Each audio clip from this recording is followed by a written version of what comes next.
Hello, everybody, and welcome to the Roundtable Report with me, your host, Quinn, and Me, Jazzy, the amazing as always. the amazing as always. So, Jazzy, I got a question for Hello. you. Oh no, I'm terrified. Go ahead, what's up? How has the new season been treating you?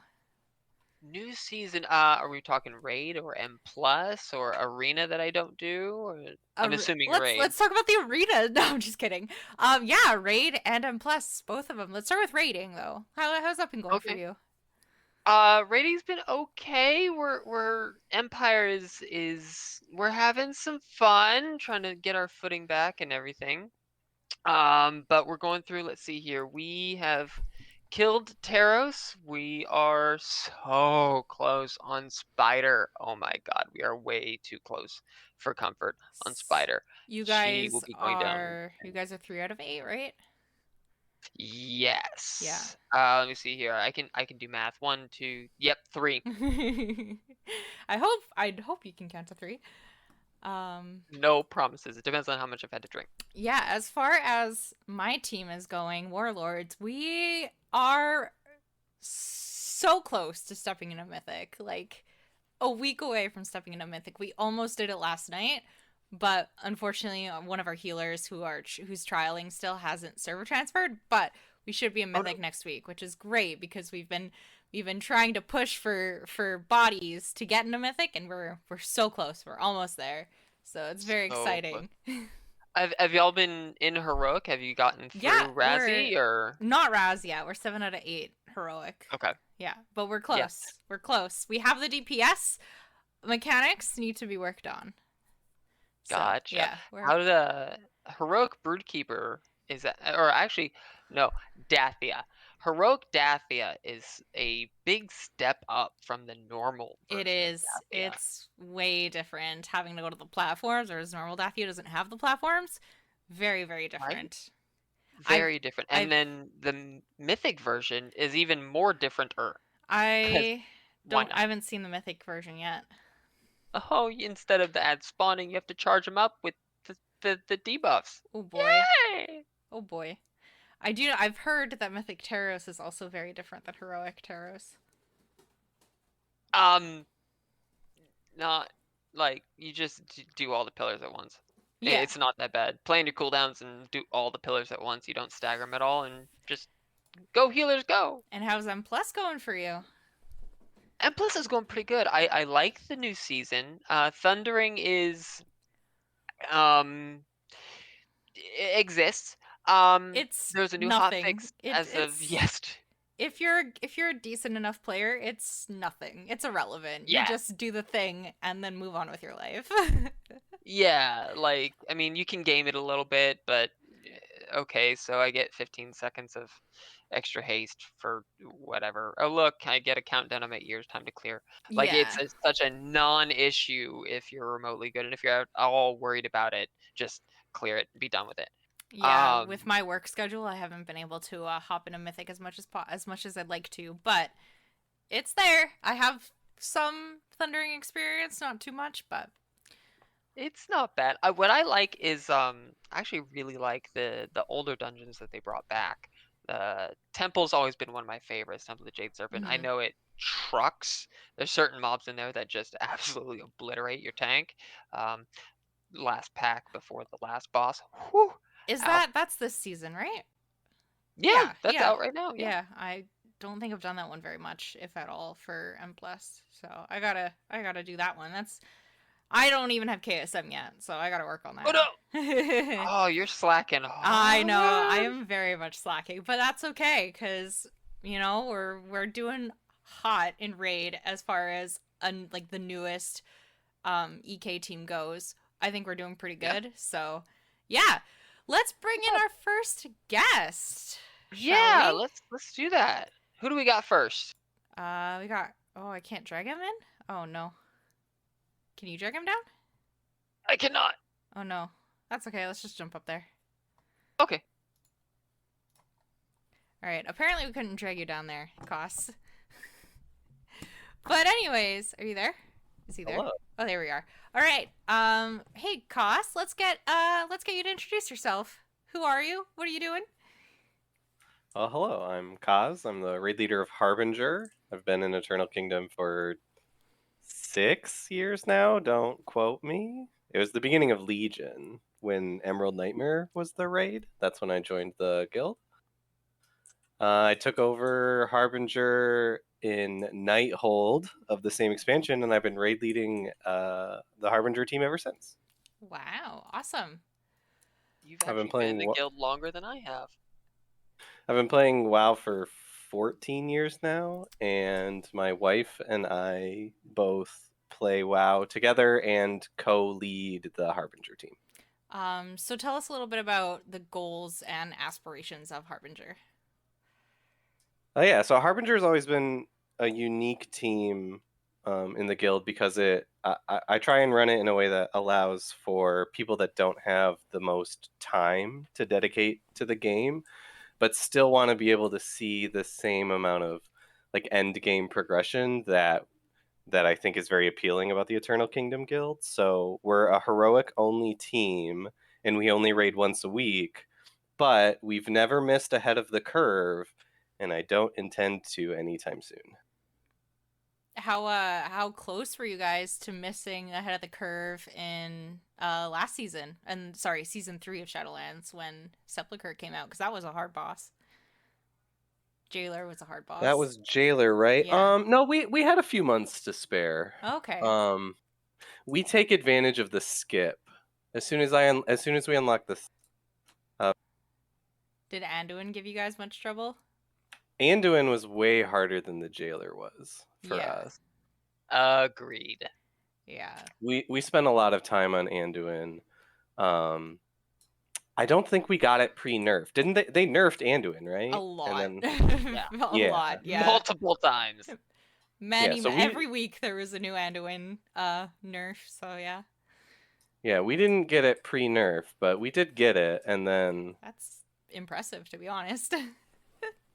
and then Jailer was actually way easier. I think Rygalon only took us maybe 5 or 6 pulls. Um, the twins actually, the Dreadlords, they fell a lot faster than I thought they would. That was a much easier boss than I was anticipating. Yeah, me too. I thought that was gonna be harder than Regalon, but Regalon just ended up being way harder. And then the Jailer phase 1 was the only one that gave us any problems at all. Once we figured out the like jumping in the holes, we had problems with I'm going to call it server lag, but we had problems where people were jumping too early or jumping too late, and we couldn't really get the timing down. Makes sense. Yeah, I would say Jailer phase 1 is actually the hardest part of that fight. The other two phases are so on rails, it's not even. It's not. Yeah, it's nothing.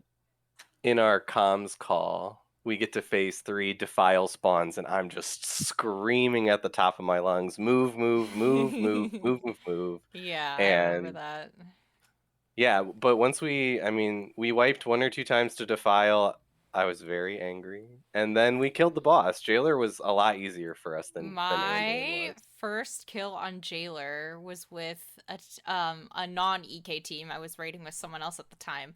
And our boomkin was alive for 0.2 seconds, got a moon blast off and killed got the killing blow on Jailer for us with Defile all Nice. over the floor. It was absolutely wild. That's so fun. That's Hey, fantastic. as long as one person's alive, right? Yeah, exactly. That's all that matters. So for Vault, for Harbinger, where are you guys in progression right now? So we killed Razagath normal for the first time last week. Congrats. Thank you. Yeah, that was a really fun one. I really like the Razagath fight a lot. That is absolutely one of my favorite bosses in a really long time. We I killed. remember doing raid prep for that, and I called it and said Razagath is going to be an amazingly fun fight. It's a And like good everybody else fight. on my team was like, nah, no, we got to jump and there's ads and all that. No, it's gonna be horrible. Nope, I was right, and I'm happy about it. It's a good fight. It's too long. It I is don't mind very so much. long. None of the phases to me felt overly repetitive, so I didn't mind the length too much. But it is a really long fight, and that's one of the challenges of only raiding one night a week. Is that for the really long fights, you could only have 5 or 6 pulls, but suddenly you're an hour deep into the fight. Yeah, because it's like a 11, 12-minute fight on heroic. Probably a Yeah, little even bit on shorter on normal. no, even on normal we heroed twice. Yeah, you still get to Yeah. hero twice, but I think it's like maybe 5 extra minutes on heroic or something. Yeah, we had the same problem with Sylvanas back in Sanctum of Domination because Sylvanas was just such a long fight. We found it hard to dedicate any meaningful time to it as a one night a week To raid. me, Sylvanas was a little bit more interesting just because the different phases were so different that it didn't feel like the same fight. But Razagath, all the platforms are similar, so it's like, eh. I That's would fair. disagree. I like Razageth so much more than Sylvanas, but I also have horrific memories of Mythic Sylvanas, so Yeah, I'm probably biased. I didn't do Sylvanas on Mythic, so that's probably where the bias is coming into play there. Well, bet. And then we started heroic this week, and we actually killed the first 4 bosses, which I thought was very, very good In for just 1 week. in one raid night. Yep, 1 raid Wow, night, 3 hours, 4 bosses. that's So that's pretty good. good. That's great. Yeah, so we're Go. currently 4 of 8 heroic.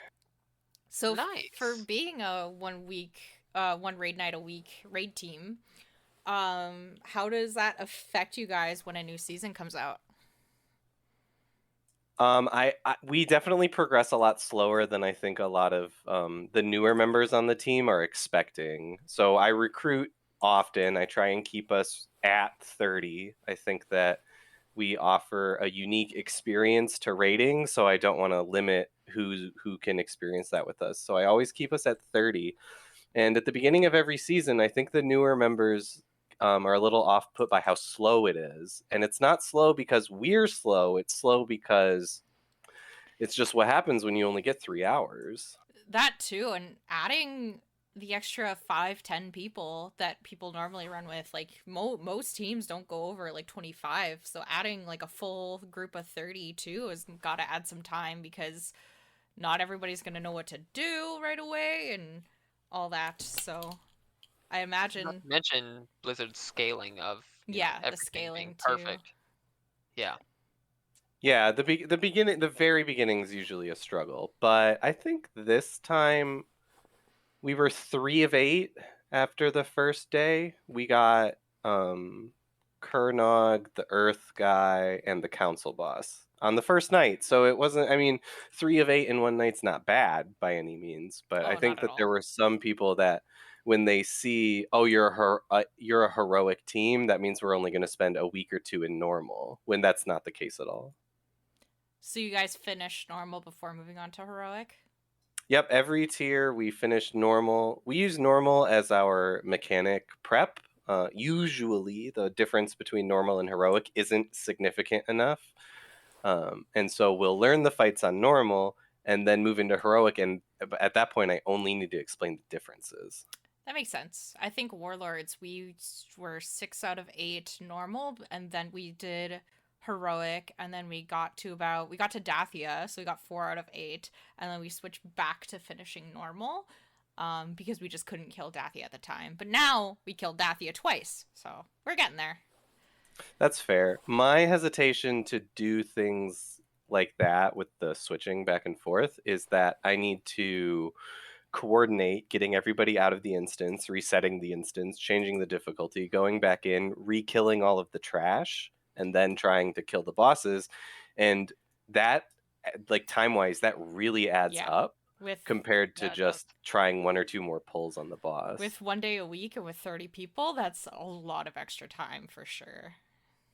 I know Yes. even Empire tries to minimize difficulty switching as much as possible because getting people out and back in and it's just it's a logistics nightmare. We talk about it during our break, and then usually that's when we do it is over like the tail end of our break because we have a 10-minute break. So maybe the last 2 minutes we tell people we're gonna switch difficulties and come in as do normal or go to heroic or whatever, and it's worked out pretty well for us that way. That's a good way to coordinate it. We do 2 5-minute breaks, so I don't have as much time. That makes sense. So how far, like, do you guys do anything other than, like, do you go past AOTC or you just get to AOTC and stop? We just usually get to AOTC and then stop. And I hesitate to say stop. We never stop raiding. We'll do re-clears. We do the meta mount achievement every tier. I never want to say, okay, guys, come back in 2 months when the new tier drops, because I know I'm not going to get everybody back. That makes Um, sense. my turnover is actually relatively high. Especially recently, there's been a lot of WoW burnout. Even with the new expansion, which seems to be received relatively positively, I still have really high turnover. So if I ever stop raiding, I actually risk losing my team. I think that's probably because it feels very similar to Warlords of Draenor, where there was nothing necessarily to grind towards other than rep, so people feel bored over because of the last 2 years or last like 5 years of WoW. We had something to grind towards. We don't, other than rep. So it's some people like grinding out constant power gains, but other people don't, and so it's one of those things that like Blizzard can do it one way or the other. You're never gonna make your whole community happy. Yeah, I'm so torn because from a gameplay standpoint, so my wife and I just had our first son a few months ago, and so juggling him with WoW has been a new experience for us. So I'm actually kind of glad that I don't have an AP grind, because it means that I don't feel like I have to play as often. But at the same time, when I do log into play, I almost don't even have anything to do. Yeah, yeah, it's pretty crazy. I main swapped from my monk to my warrior, and I'm just now getting my monk back up to, a regular normal level because I had dropped her for so long. And I logged back in like this past week going, okay, what do I need? Oh, I just need gear. Okay, Oh, that's it. 3,000 rep in one hunt. Okay, yeah, I can do Yeah, that. yeah, that's okay. I Just guess I'm just gonna level my jewel crafting. Got it. Cool. yeah, just grind out all your BOP crafting things and Yeah. go for her. Get her And done. I instantly mean, replace them with tier. I was so upset. I crafted a chest piece and then immediately got a tier chest, and then Yeah. I crafted shoulders and immediately got I just have had the worst luck. I thought with the changes to crafting and professions that if I crafted myself a piece of gear that I'd keep it for the entire expansion. And so I picked chest piece because of the raw stats it gives, right? I was like, oh, I'll keep this raw stat chest piece forever. And then 2 weeks later, I'm replacing it with a tier piece. It just feels really bad. Warlord's #1 DPSer, not just in DPS, but like also performance wise, he's like one of the best. Like our top performer, top DPSer, has been on the top of the charts since the expansion came out. And I don't think I don't think he was using 4-piece last night. Like, I still don't think he has 4-piece because he has crafted shoulders, so he wants to get the head off of Razagath. So, oh yeah. still #1. He's been #1 this whole time, and it's crazy because there's so many people with 4-piece. Just about everybody else has 4-piece, except for one of our tanks and him. It's crazy to see him, like, perform so high with, like, 3-piece as a DPS. That's Yeah, some crazy. people's foreset doesn't do a whole heck of a lot, but It's just it's that he doesn't definitely have it. non-zero. Yeah. Well, he's a warlock, right? So, you know. Oh, okay. Yeah, they get all their stuff from 2-piece. They're fine. Yeah. So talking about going back to Harbinger because we got a little bit off topic there. How do you guys approach new boss encounters as a 1 week a team or one raid day a week team? That's really hard to So say. it is, yeah. So I always expect my raiders to come to raid knowing what the bosses do. The internet exists, and it's Lies. impossible to look me in the eye and tell me that you didn't have time to look up a YouTube video about what this boss does. So I always go into every new fight with the assumption that everyone's at the very least watched a video. And then we're very much a learn as we go kind of team. I don't ever like just sitting around explaining stuff. I know that a lot of my raiders don't have the attention span for it. I don't have the attention span for it. And I would rather pull and wipe and then explain why we wiped than like miss the opportunity for 1 or 2 pulls. So we'll always give a quick, maybe 2-minute tops. This is how the fight works. This is the stuff that you should have seen in that video that you watched. Okay, now we're going to pull it.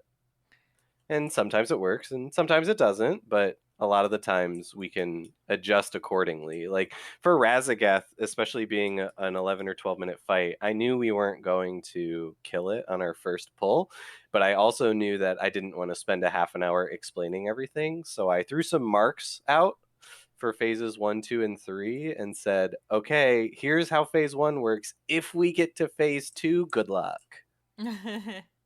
And that's how we learned Razagath, and we learn it phase by phase. That's pretty much how we're doing it for Heroic. But even on the shorter bosses, I do something very similar where I'll put down marks if they're important, and then we'll go. And the more time we spend pulling and fighting and pressing our keys, in my opinion, the more successful our night is, because I know I'm harping on this, but when you only raid once a week, you have to make the most out of those 3 hours. And if people feel like their time is being wasted, they'll go find some place where their time isn't going to be wasted. That makes sense. I imagine that one night a week, that 3 hours only, is you need it to be as efficient as possible, no matter what you have to do. So yeah, with a 30-man roster, is there anything that you guys are still looking for when it comes to team comp, or you just kind of take anybody who's performing well? I don't ever care about my team comp. I think that the sims and the logs and the rankings and all this power performance is better spent in the higher level teams that are looking to push Mythic. I believe, loaded statement, I believe that anybody can perform well on any class as long as the player sitting behind the keyboard puts in the effort. You're absolutely correct on that. Maybe Jazzy So, has more 100% insight. agree. Yeah. No, I completely agree. I will take somebody who performs 99th percentile on that class, and it's the worst possible class in the entire, quote unquote worst. I'll take them any day over flavor of the month that can't do it for beans. Like, yeah, any day of the week. I'd let Jazzy come on his Brewmaster Monk anytime. I'm flattered, thank you. I pay very little attention to what's the best and what's the worst, because I know that as long as I can trust the person sitting behind the keyboard, I'll have a successful raid team. And honestly, it hasn't failed us so far. Yeah, fair enough. Any closing thoughts for the podcast here? No, I mean, I appreciate being able to come on and kind of explain how Harbinger works. I think we're one of the oldest raid teams in the guild, and I think that's a really big accomplishment for us, because I'm not the only person on Harbinger that's been here since day one. I still have tanks and DPS and healers that have all been here since Legion, since Emerald Nightmare. And I think it speaks wonders to the guild and the team and the attitudes that we all have if we're able to have such a successful raid team run for the better part of 4 expansions, 6 years. So I really appreciate you guys giving me the opportunity to share that with everybody. Yeah, absolutely. We appreciate you wanting to come on and talk about your team. You guys sound like you're doing awesome, and for 1 day a week, you guys are making some really good progress. Yeah, thank you. Best of luck on getting AOTC quickly. Thank you, I appreciate it. All right, that was a pretty awesome conversation, Jazzy, don't you think? I agree. I love Harbinger. They've been around so long. I just remember, I think when I first joined EK, shocker, all the teams had tanks. Who knew? So I had to go merc, and I remember I merked a couple times for Harbinger. I merked a couple times for the then I team of Imperium that I ended up taking over eventually. That's a whole thing. That was fun, but I was as a healer, which is weird. You played a healer? I played a Mistweaver. Yes, I just spec swapped over and grabbed my this is in Legion, grabbed my bell on a stick and went in there and threw some water at people. When was this again? Sorry. Oh, Legion. Legion. You played. Wow. Yeah. Was it good in Legion? Yes. No. No. It was okay. It wasn't bad. It was in Antorus, so it wasn't the worst thing in the world. They brought me in to do things like on uh Kingaroth, the bridge boss Oh yeah. Yeah. in Antorus that you go back and forth several times. Yeah. Yep. Very annoying. They brought me in because of the slows that would happen during the bridge, and I'd be like, "Hey, look, revival! Problem solved." It wasn't slow; it was a route from the mines. So everybody would just go and clear the mines, and I just revival it off of them. Yeah. It was great. Yeah. No, that sounds great. No, back in Legion, I played. You know, I think. What's it? Oh, I played Disc Priest. I don't know how I keep forgetting about that. I didn't play Legion very much. I got AOTC in all the Legion raids, and then kind of gave up in trying to find Mythic. I was in school at the time, if I remember correctly, which probably would have been the reason why I wasn't pushing for Mythic at the time. That would make sense. Yeah. We got CE and Emerald Nightmare, missed CE and Nighthold, which I still regret to this day. Nighthold was such a good raid. I love Nighthold so much. And then Trial of Valor didn't exist. Don't care about it. And then Antorus we got all the way through Agrimar after 400 pulls. It's crazy that Cost was saying 6 years, and they've gotten all the AOTCs. I've been playing the game for 10 years, and I missed like two. I think of two AOTCs that I can think of off the top of my head. So that's crazy. That's more OTCs than I got, and I've been playing for longer than the teams existed. Yeah, they've been around for a long time. They were here when I got here, so they're old school. I like it. All right, we have our second guest of the evening for the Roundtable Report. Zoss, you want to introduce yourself? Hi, good evening, folks. I'm Zossamud, normally go by Zoss, the Acheron team lead, Merc manager, and currently Raid Chancellor. Yes, boss. Yes, boss. How, what's the Merc situation? What is that all about? What does it mean to be a Merc? Yeah, so the Mercenary program is a program that started with our original guild founder way back in the day, Zate. And it's a group of like guild-wide bench players. So these are folks who have really high-level mythic experience, and due to just their status in life right now, they can't commit to a regularly scheduled raid team. So they pug their heroic raids. Sometimes they'll go and do the heroic clears with a mythic team, get gear, get experience, and then they're ready and on deck should a mythic team have someone post out. They need a specific class. So we have this pool of players who are really good, pick up the game really quickly, and are available for the team leads to kind of holler for and say, hey, we need a little help tonight. We need to fill this billet. And they're ready to step in. How many people are currently on the Merc team? So we currently have a total of 27 on the team, with about 12 of those ready to step into Mythic right now. A few others, it takes a little longer to get their heroic clears done, gets a little longer to get geared. And again, based on their schedule, if they could play reliably, they'd be on a Mythic team. So it takes them a little longer sometimes to get caught up at the beginning of the expansion. I do remember back in season 3 of Shadowlands when I joined the guild, I think the Merc team was still under construction. Can you tell us a little bit about why it stopped for a little bit there? So the Merc program has ebbed and flowed over the years, just kind of based on the attention that's available to it and what the content is doing. So when content tends to get a little stale, sometimes the Merc program gets a little stale as well. Depending on who the lead has been at any given time, maybe they're really hyper focused on the progression of their raid team. so they can't give that extra attention that's needed to build the Merc program and hunt down Mercs and recruit them and kind of keep that managed. So it just ebbs and flows over time.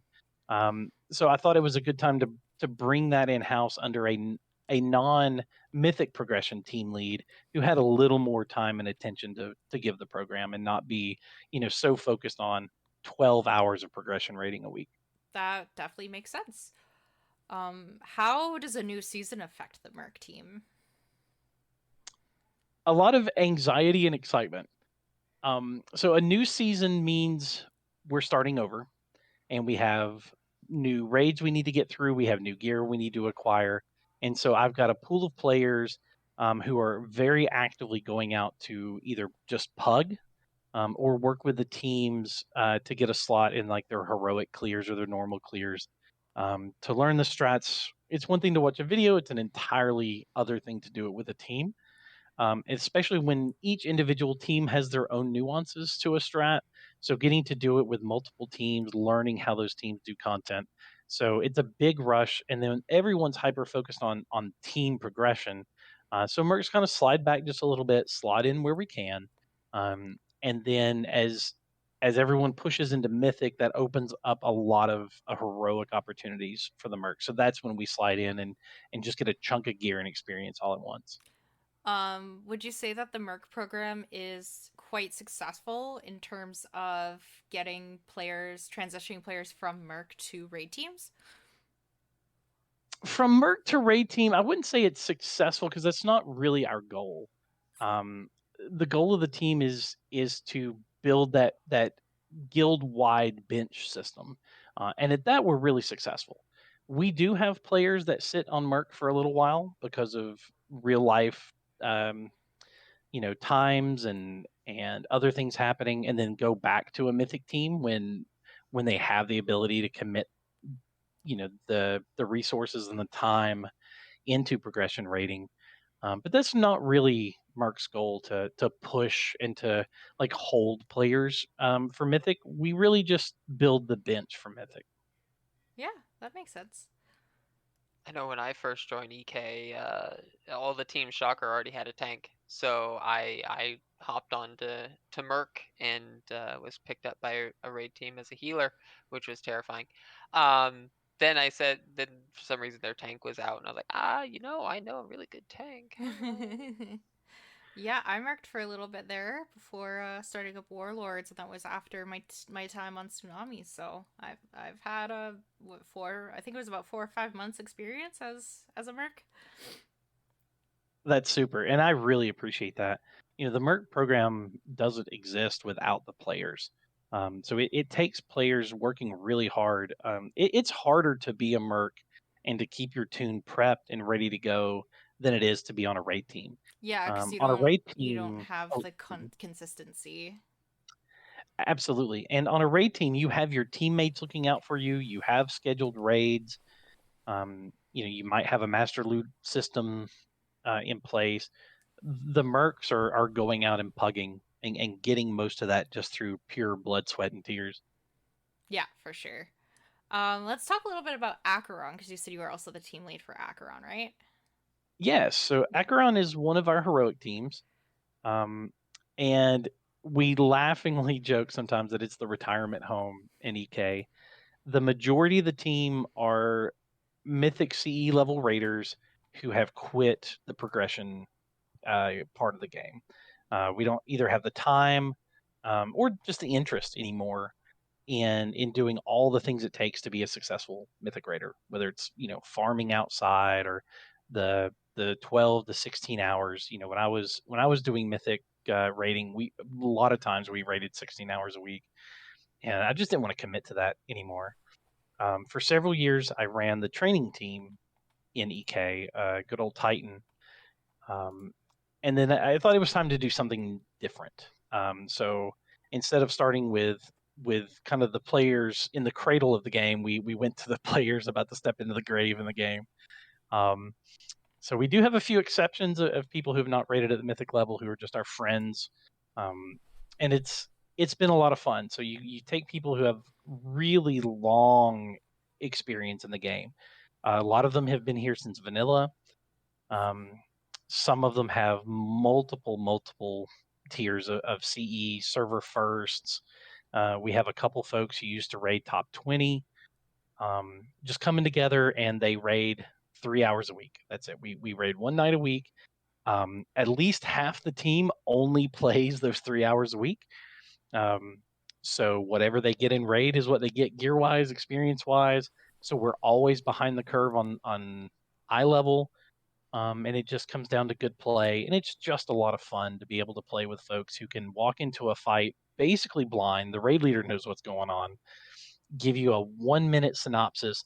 Stand in this, don't stand in this, spread that, stack here. Any questions? All right, tank's on you, pull the boss. And there's a good chance we'll pull it or we'll kill it in a pull or two. Just because everyone knows how to play the game and we've been at it so long. It's one of the few invite-only teams in the guild. We don't take open applications. You have to know somebody on the team to get an invite. And so everyone comes in with kind of pre-built equity with each other that normally you would build in a raid team through Mythic Pluses or just doing your progression content together and hanging out in Discord. Because all the relationships are kind of pre-built and there's a web, someone new's on the team, but hey, that's the best friend of this guy you've been playing with for a year and a half, like his real life best friend. So he's instantly part of the group. Yeah, And it makes a lot of that really easy. that must make for some interesting team camaraderie. Camaraderie? I don't know how to say that word. Camaraderie? Camaraderie. Thank you, Jazzy. I'm very bad with words. I think so. It makes it a lot of fun. Like our two tanks are real life friends. So they are maybe a little harder on each other than a lot of tanking partners are in the game. And they can get a little hurt with each other, but it's okay because they've known each other for 15 Yeah, 20 years. they'll just meet up and have a beer and laugh about it the next day, right? Yeah, absolutely. And some of the people on the team have played together since Ice Crown. Some of them have played together since Vanilla. And others we've just known in game for a long time. And then they said, "Hey, I'm stepping down from my Mythic rating team. You guys still doing that old folks home?" And like, yeah, come on over. Like raids on Sunday night. Let's go. So as a one night a week team, how does that go for progression wise? It can be frustratingly slow because you're used to that 12 to 16 hour push. So coming down to a 3 hour raid week, not a 3 hour night, it forces you to be more precise in your play, forces you to be aware in raid, and you can't really make the excuse of, oh man, I'm just really tired of raiding this week. Well, really? Because it's been 18 minutes. So Yeah, for sure. I need you to focus up. It's just one night. So everyone comes in really ready to raid. Because they haven't played a lot during the week and haven't raided. Now we do have a few people who pug normal and do that kind of stuff, or they'll, a lot of my team are mercs. So they have game opportunities, but a lot aren't. And so when they come to raid, they're really excited to get to raid for the week because that's their time to play the game and that's their time to kind of relive the glory days. Do you care about like team comp at all? Like, are you guys looking for anything specific in terms of team comp or? Oh no, our team comp is a hot mess. I've seen your log. Whatever. It is whatever we have. You know, this tier it has been really different. So we're running with 29 players right now, which is horrific. It's so many people running around. Yeah, we were just talking to Cos and he was saying how they usually always have 30 people on the roster and I'm like, I can't imagine running with 30 people. It's awful. There's no room to do anything. Wherever you want to run, there's already somebody standing there. But at the same time, we might have 5 healers for 29 people, or we might have 2. Depends who shows up, right? Yeah, it depends who shows up. We don't have a true attendance policy. It's the, hey, look, you agreed to come raid, so you need to come raid. If something's going on in the real world, yeah, just let us know so we can prepare for it. Because at this point, one person isn't going to make or break the raid. I had a tank out week 2. Well, that's fine. I switched to bear and away we went.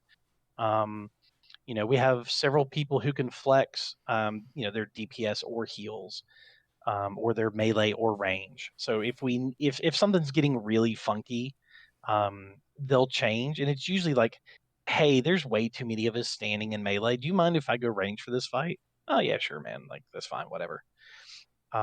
So we get to be a lot more flexible than it was when it was progression focused, when everything was about the next kill. This is about the kill while having fun Yeah. and getting to play with your friends, getting to play with your old guild mates. That trumps progression. Now we're all a bunch of old Mythic Raiders, so man, when things stop dying, people get a little antsy. But then everyone just buckles down and the boss dies and we move. That makes sense. It's like everybody stops playing around. Okay, I guess I'll focus up now. And oh, look, they died. Okay, cool. Let's go. That's it. We were, oh my goodness. I believe it was like normal Raz. We got there like one night. We had a 1% wipe on the second or third pull, and I was like, really, guys? The next 2 pulls, the last 2 pulls of the night, were just atrocious. And I'm like, hey, not what y'all signed up for. And I'll tell you tomorrow what my expectations are for next week. So And where's I want Acheron? one kill. Where's Acheron in terms of progression right now? So in this tier, we're currently 8 of 8 normal, 4 of 8 heroic. I expect to kill Dathia. If we'd had, always right, one more pull. Yeah. But if we'd had one more pull, I think we would have killed it. We don't run late. Even for that one more pull. Like if there's not really time for the fight to end before the end of raid, then we're done. Everyone's got work Monday morning. No one wants to be up late raiding the night before work. So we're doing all right. I'm pretty happy. We're kind of right on tap with the other heroic teams. So it's going really well, and everyone's having, it seems, a lot of fun doing it. So I couldn't be happier. Yeah, as the Warlords team lead, raiding until about 11 Central Standard Time, and I usually have to be up by 6 a.m. It's exhausting, but it's so worth it. Our team is just getting stronger every week with our new leadership in place, and it's been really good for the new season for us. So I would kill to end raid at 11 p.m. I go all the way till 1. It is so exhausting. Yeah, that's tough. We're midnight Eastern, 9 o'clock Pacific, and we have folks. Well, we actually have folks in all 3 U.S. time zones, and then also Tasmania. Oh wow. So That's right. he is 17 hours ahead of server time. He plays in the future though. He like gets plays in to the know future, where everything yeah. is to happen and just tells us. Yeah, absolutely. Because he knows what's going to happen. He's already done it. So when you guys get AOTC, is that it for you, or do you re-clear? Yeah, so how we generally do it, we clear normal, we start pushing heroic, we'll get AOTC. We might kill Raz twice if there was someone who missed the initial kill. Sometimes someone who's fallen behind in loot, they've not been playing very much, will sit themselves and be like, hey guys, you kill this right now, and then just bring me in on the rekill. Okay, cool. If that's what you want, that's what we'll do. And we'll do that. The second kill is always easier. You come back in, you kill it with them, and then the next week we do the meta achievements, and then we go on break until the next tier drops. Oh, okay. Very interesting. So the team goal is to not have a single night we don't kill something new. I think Raz will interrupt that a little bit, like the jailer did. Yeah. In bosses generally take us a couple nights. That makes sense, though. And again, you have 3 hours a week, so you kind of have to relearn a couple lessons on the first couple pulls. But it's just a lot of fun. You never feel tired of raiding. You're always wanting a little bit more. And that's kind of a fun situation to be in. For sure. I remember back in Warlords, I wasn't even in a guild, and I was raiding 5 nights a week, pugging every single day. That's tough. Yeah, it was. I remember Merc and I was raiding 5 nights a week, all with 5 different teams the whole time. It was a lot. What the heck, Jazzy? Yeah. Yeah, that's Tell you what what, you bugged me of learn how to high-end be a raiding. you learn how to be a really good raider, having to adjust your strats every single night for the exact same boss. That is That's true. That's a true statement. Anything else you want to leave us with, Zos, before we hop in with our next guest? Yeah, the last thing I'd just like to say is I am super excited for all the raiding that is going on in EK right now. 14 raid teams, people getting it done. Folks are really excited about raiding. There's a lot of passion going on, being expressed. People are just really into this tier, and it's so much fun to watch. And I just, if you're out there and you're interested in raiding, you don't know if you'd even like to try it, we have a training team. We have Olympus. Um, they'll take you without a lot of experience all the way up to 2 really high, hard pushing teams and everything in between.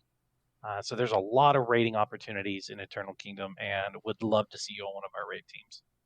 Awesome. Well, have a good rest of your night, Zos, and we'll talk to you later. Thanks, folks. All right, our third guest of the evening, we have Hante here. Hante, you want to Hi, introduce Hante. yourself? Hi, everybody. I'm Hantavirus. I've been around the guild for, on the 27th of this month, it'll be 8 years. Joined back in 2015. There was this brand new raid team starting that wasn't going to be raiding on Tuesdays, which was very important to me at the time. And so I applied and was accepted into this brand new team called Cell Swords. Never heard of him. Yeah. No one had at the time because they were brand new. They were the new kids on the block. So, yeah. We started raiding the first, last week of January, first week of February, in WOD and BRF. Went 7 to 10 there, and during that time frame, our team lead was having some issues with real life that were making it difficult for him to continue to play WoW. And he had promoted me to an officer my first week in the guild and on the team because I knew something about recruiting and I knew how to log and just some very sort of elementary things. So when he stepped down, I ended up becoming the team lead for Cell Swords and stayed in that position until I retired last month or in October, and we retired Cell Swords as a team. Anyway, that's who I am. It's a very bit about who I am. Very eventful time as a team lead, that's for sure. Yeah. 14 tiers, 12 cutting edge titles. It was just a wonderful ride. I just treasured my time in that position, and we're getting to work with so many amazing players and meet so many amazing players and work with some amazing raid leads. It was just a real pleasure. And I just absolutely loved it. I miss it. I'm missing Mythic raiding, and I miss some of the folks who were part of Cell Swords have gone on to form a new team called Draconic, and I still go and hang out with them from time to time. So I'm not completely out of the loop, but I'm just not as involved as I used to be. So by that statement, I take it you're not raiding Mythic anymore? I am not raiding Mythic for the first time in a very long time. Since I think I started raiding Mythic in back then it was Heroic, but in 2011 or 12. And so I've been doing it every tier ever since then. And so I am now raiding on the team Acheron, just a Heroic team one day a week, and just doing a lot of Mythic Plus and just enjoying the game and enjoying the lack of responsibilities and enjoying getting a good night's sleep every night for the first time in 8 years. That must be nice. So that's been really great. As as a team lead myself, it's definitely you wake up, you have like 3-4 messages from your officer team to trying to tell you stuff. It's like I don't have the brain power for this. I need coffee first. Right, right.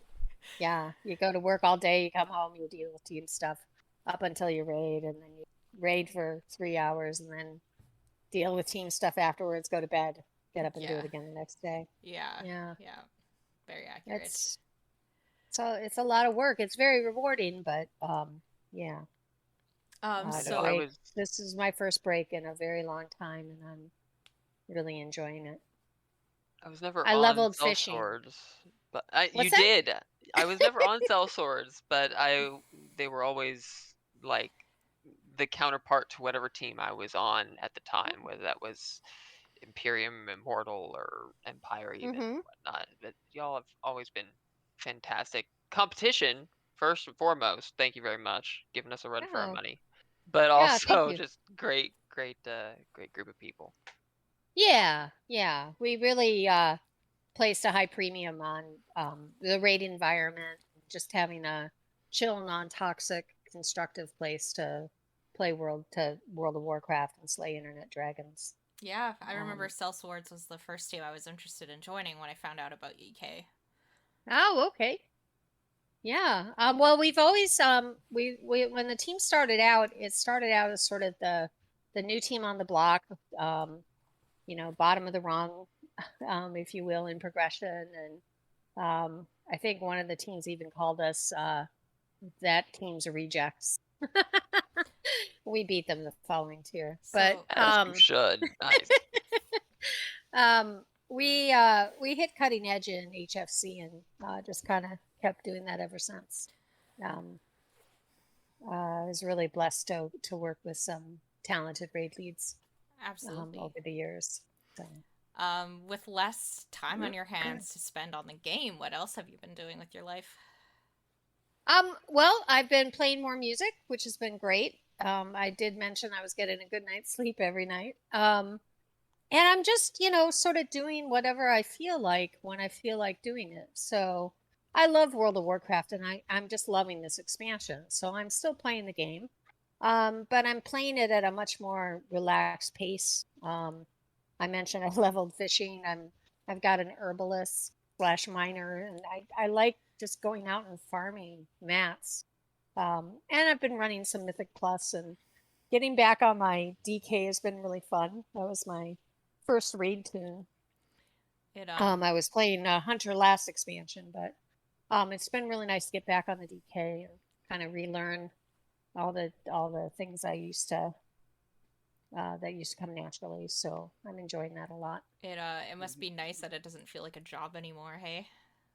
Yeah, absolutely. You leveled fishing on my fishing run every Sunday at noon server.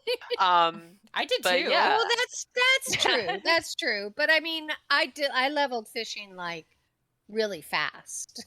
Yeah, it's amazing what happens when a group of people are just in the 1 hour I was there. Yeah, I went from 0 to 100 literally. Yeah, it's great. But also with the gathering herbs and mining and whatnot, I found that the dragon riding makes that very enjoyable. I actually like going out and flying around and look, witherbark, get it. Yep. Yeah. It's a lot of fun. Dragon riding has been just a huge bonus to the expansion. I feel made things so much more fun. So yeah. Yeah, and outside of that, still just doing the working life and playing more music, which has been really gratifying. Doing things like reading. I think World of Warcraft took away from my reading habit quite a bit, so I've been enjoying getting back into that as well. You mentioned that you were playing music again. What instrument or type of music do you like to play? Well, I tend to just play a lot of popular music covers, and I've done some bluegrass, I've done blues, rock, just sort of the pop music in general. I play guitar, bass, and a very teeny tiny bit of mandolin. Mandolin? Wow, that's interesting. Yeah, yeah. That actually came about because of a D&D game. I wanted to play a particular race of character that is typically ends up very overpowered. So my DM, to penalize me for that choice, made me choose uh, the bard class, and said that for every single game we had, I had that when it came time for the next game, I had to write a song about the previous game and kind of recap everything we'd done in the previous game and song. So basically, every D&D game, I had to write a new song, and I did that on mandolin. The So lore keeper bard. I love it. yeah, yeah, it was a lot of fun. That is incredible. That's awesome. Yeah, That's fantastic. and that game actually was where the first hantavirus ever appeared. So long before I started playing WoW. But anyway, Jazzy, do you have any questions for Auntie? I'm just happy you're enjoying the retirement life, quote unquote. I am. Yeah.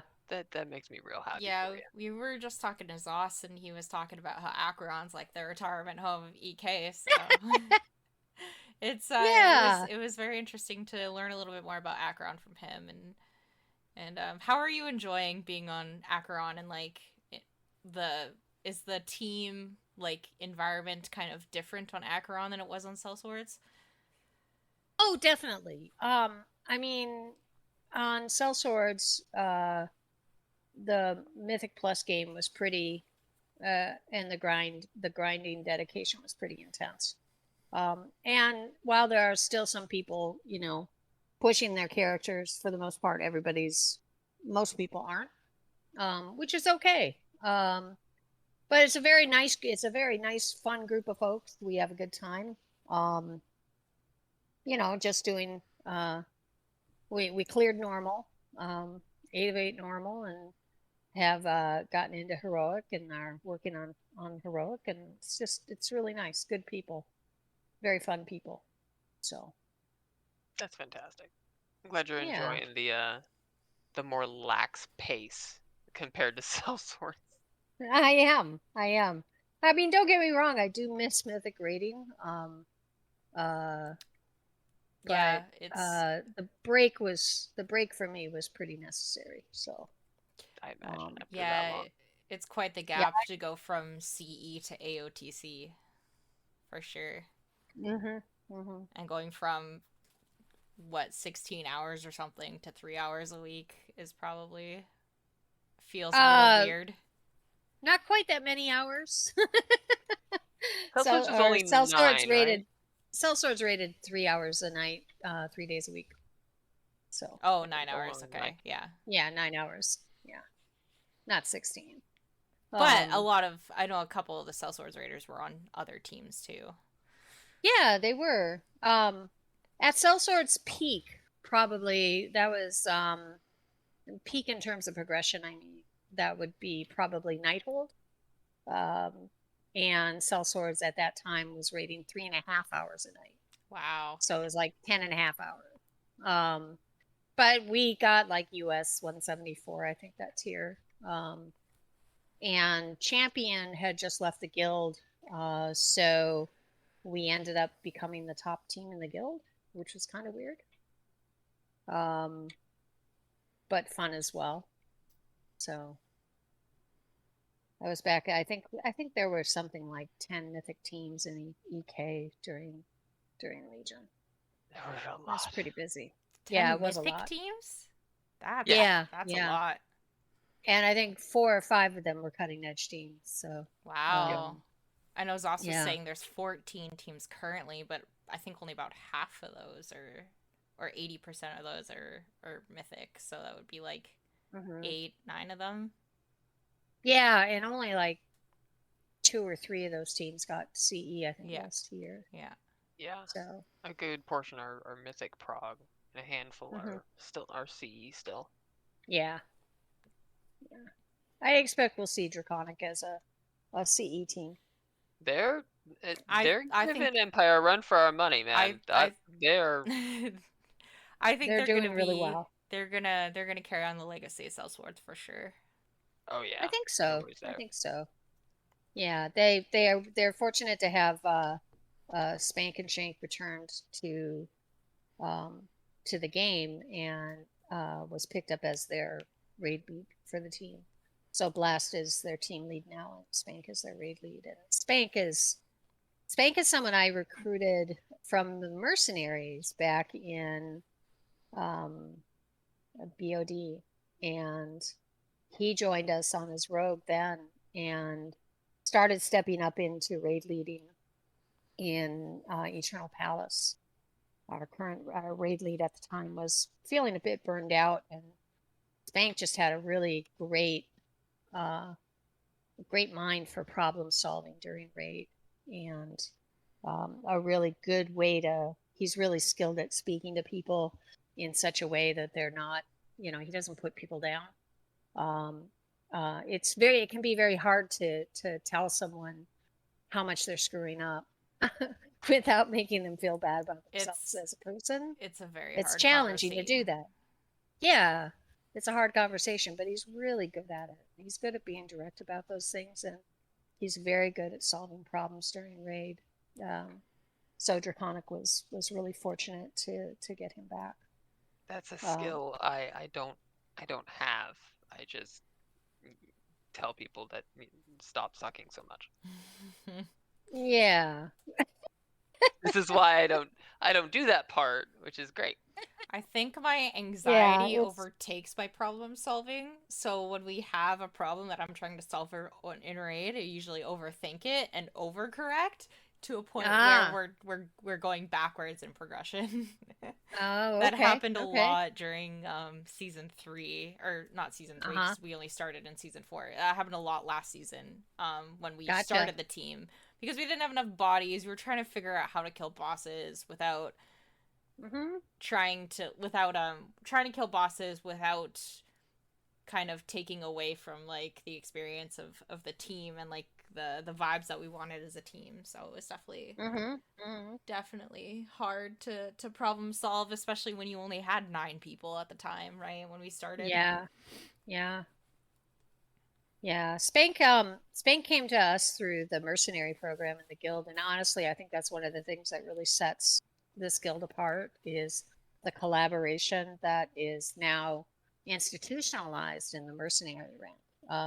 It used to be that back in the day when Sellswords started out, and a team was having difficulty with the roster boss or whatever, team leads would just like talk to each other and would loan raiders to each other to make sure that the team stayed raiding. So you'd send someone, one of your raiders who was going to be benched that night, you'd send them over on their alt and they would help out.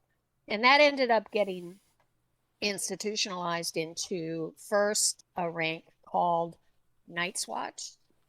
Things were much more Game of Thrones oriented back then. That makes sense, because that was actually that was my influence, I gotta admit. Sellswords was actually from Game of Thrones as well, and one of the teams at the time, Zealot, was named for the religious fanatics in Game of Thrones. But where the mercenary rank was named to Night's Watch.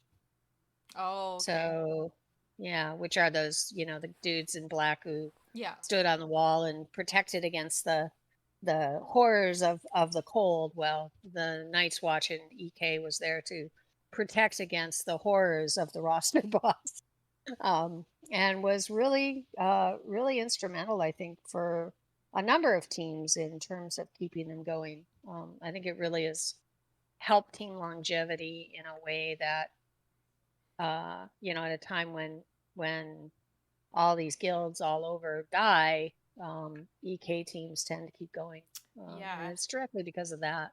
Without the Merc team, I don't think Warlords would have survived. Yeah, well, we wouldn't have made it through. Sellswords wouldn't have made it through Antorus and killing KJ without Mercs. Avatar, we had like 3 Mercs on the team during that progression. Does Jazzy, does Empire have any experience with Mercs? We've been extremely fortunate that I think we've had to call on the Mercs once or twice in the past couple tiers. But we run a larger roster. But every now and then we'll get a number of post outs and have to be scrambling. Mhm. But I think we've been fortunate enough to not need them yet. But we are so glad that they're there. Yeah. Absolutely. Yeah. All That's right. just one of the many strengths of EK. Yeah, Yeah, it's huge. absolutely. Is there anything you want to leave us with, Hante? No, just hello to everybody out there, and just keep being kind to each other. Don't tell me And, what to do. You're not my real mom.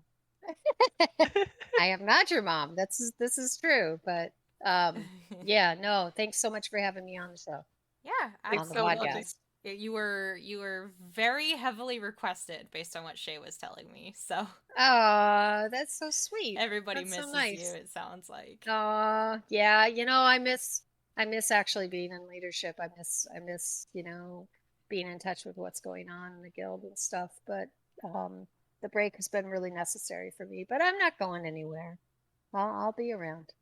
So Good. That's good look to for hear. more from me in the future. Awesome. Thank you so much, Hante. All Thanks, right, Auntie. thanks. All right. This is our last and final guest of the evening. We have Blaast from Draconic. Hi, Blaast. Hey guys, how's it going? I'm Blaast, team lead for Draconic. Good to be here. So tell us a little bit about the team Draconic. What is your goals? What do you do? What are you striving for? That kind of stuff. All right, so that is like a 10-year question, right? It's pretty, there's a lot of stuff. So the main thing is, we're a new team. We've got some history with, some old folks from Cell Swords and a whole bunch of new people as well. So we're still trying to figure out who we are really as a group. So we're working on that, but like our basic goals for this tier is okay. We want to kind of push ourselves, see what we actually can do. Have a timely, cutting edge. Within reason. We don't want to be like the last team to get cutting edge again, like we did the last tier. We want to have a great raid atmosphere. It's been pretty upbeat, pretty positive, a lot of jokes, and just a fun place to be.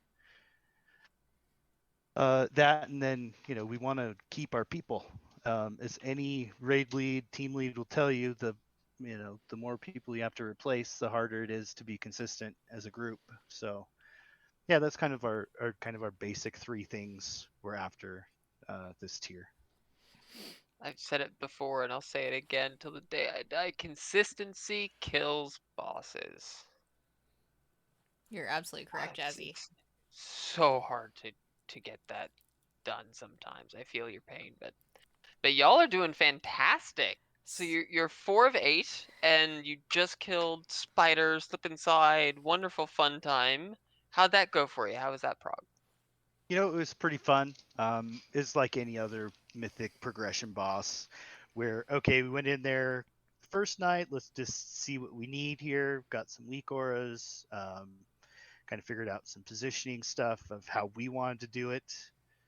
Then we just basically knocked it out. It was another night of pulls, and then we just killed it kind of right away the next day. So it went pretty good. It was a pretty fun boss. Folks, it's good to see, people on the first and second night, they're in there and struggling and dying and getting sucked off the platform. But by the end, they had it down. They were not dead every pull. And, it's just good to see those little baby steps of progression every time. You pull a boss, you want to see a little bit of improvement in everybody. So yeah, it was a fun one. Jazzy might tell you about the bug with the tanking and the taunting and how fun that is. But our folks, they had to do some shenanigans with some shadow melding, and we were almost considering bopping tanks to drop threat and that kind of stuff. But Yeah, it was a good boss. Yeah, for those tanks listening, Spider, what Senarth I think is her proper name, Senarth the Cold, whatever. Um, you can taunt, and she may just still continue to cast her web blast at the other tank. You totally have threat, but she really wants to blast the other tank with her web. So, fair warning on that. You got to be in close and taunt, and make sure that she's actually casting at you. Yeah, absolutely. How has the new season affected the team? I know you guys went through a whole leadership change as well. You can go into detail about that if you want to. It's been good. It was really, it wasn't, you know, as a big a deal as it might seem. Like, oh my gosh, we're losing all our leadership.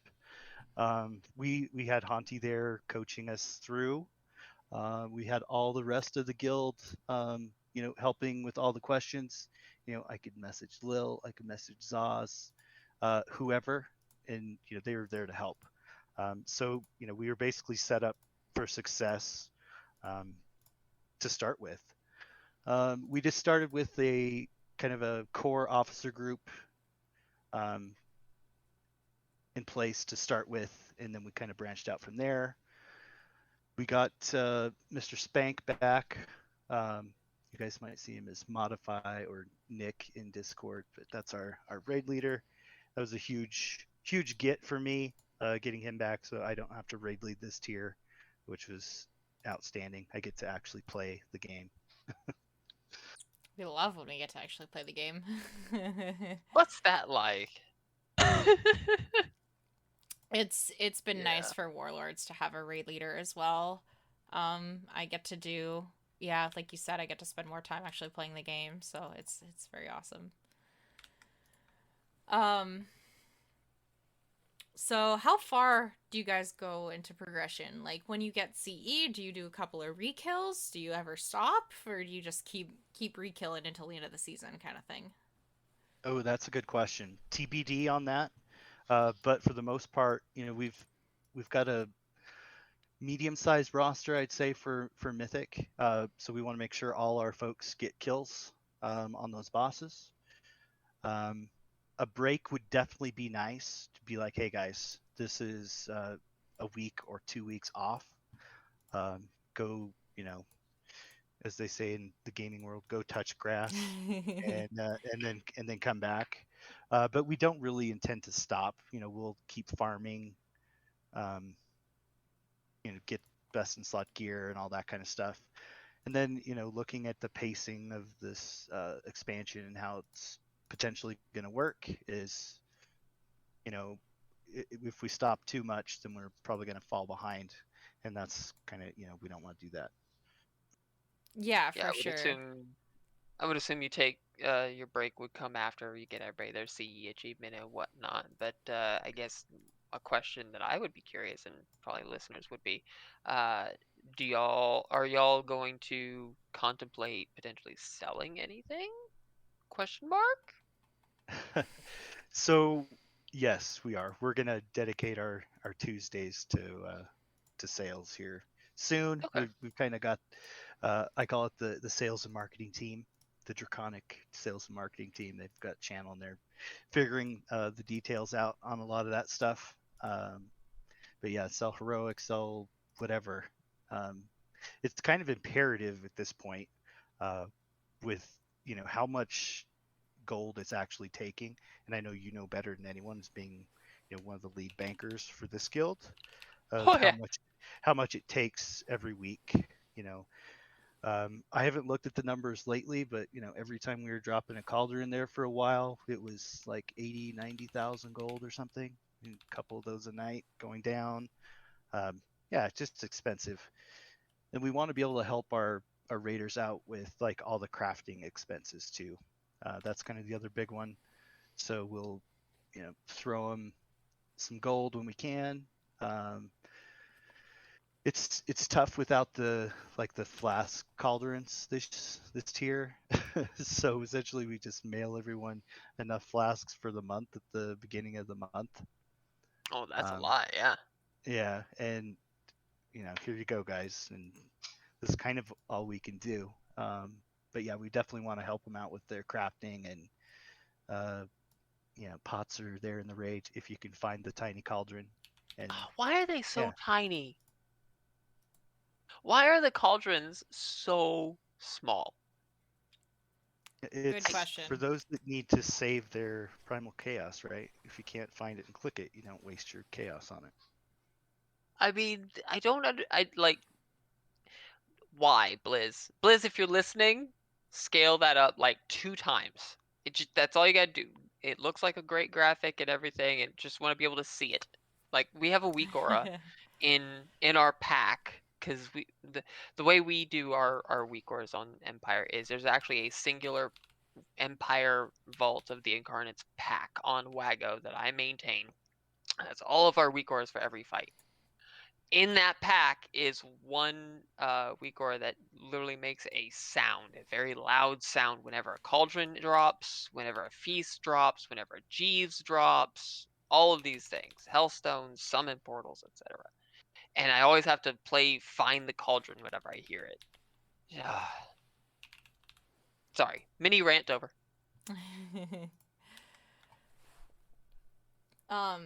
So what is your progression looking like in terms of being like a 3 days a week team? I would say it's going well. It could be going better, I would think. We had a little bit of struggles with Taros in terms of I think we could have performed a lot better, but we ended up like refining our strategy and our movement over and over again, just to get it where we wanted it to. Then the re-kill went smooth once everybody learned their spots.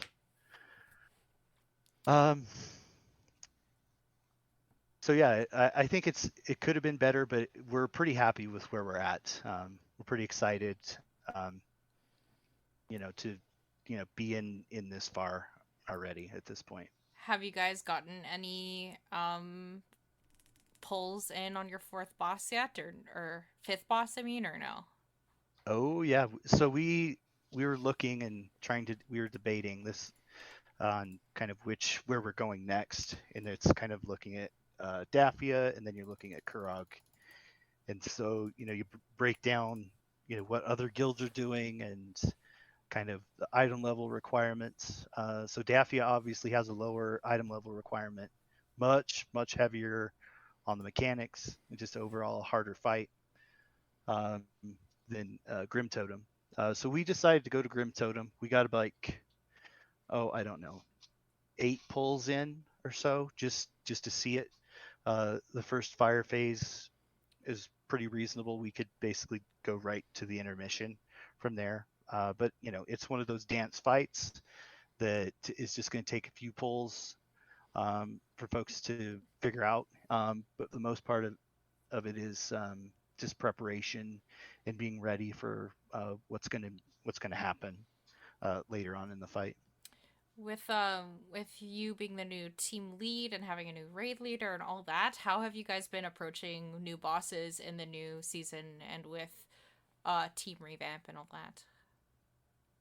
So it's 100% collaborative. Spank has the final say in what we're doing. He's the raid leader, and I have to give him that credibility all the time, and I do, and I trust him to make the right decision. But we still collaborate, throw out ideas where we want to go. It's not much for choice really on this boss versus that boss. So we'll talk about that. We also have a strategy team, which is raiders in there, doing a wonderful job, getting timers from logs, tanks, looking up tank stuff, positioning, that kind of stuff.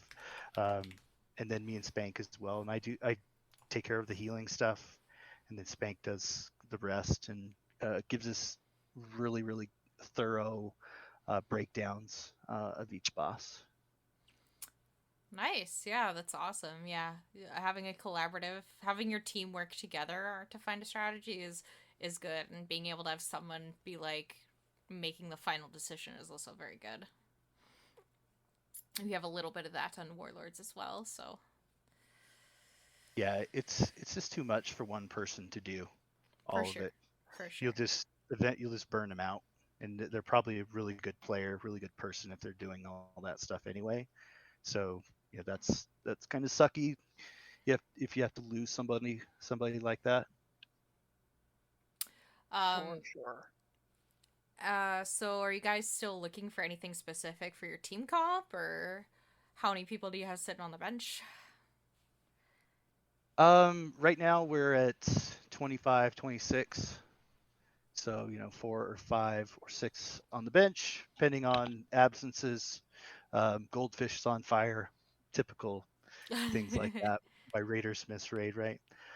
So we've kind of have 2 spots that we would entertain someone.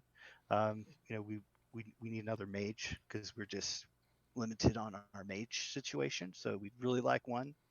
That and just a super Chad melee player that likes to switch roles, play the meta. We really need somebody to play a DK and suck up all these PIs that are going into the wrong places. It's cheer. Always PI the brewmaster. They love it. I'm convinced Right. Warlords. I'm convinced Warlords is stealing all the DKs because I think we have 4 on our team now. Oh, Whoops! It might be 5. I can't remember. It's 4 or 5. There's a lot. I don't know why we have so many DKs, but we do. But yeah. Jazzy, do you have any other questions? I no, just slow down. Let us catch up. Thanks. That'd be great. Yeah, jeez. No, but it was really good to have you on the podcast, Blaast. Is there anything else you want to leave with us? Oh, it's just good to be here, and it's a great community we have.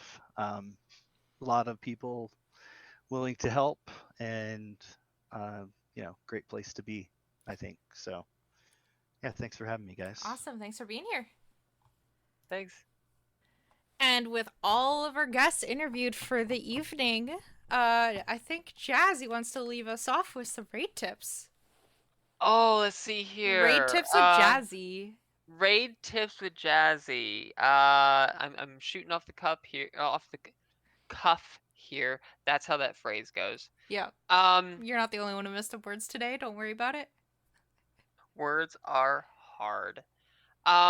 Pro tip for your tanks out there, because that's my bread and butter. Always be thinking about your melee. If yes, the boss may not be standing in fire and you're not standing in fire, melee really likes to be behind the boss, so pull him an extra few yards there and give him some room, give him some breathing room. It's hard to do that on Kurog. I'll tell you that much.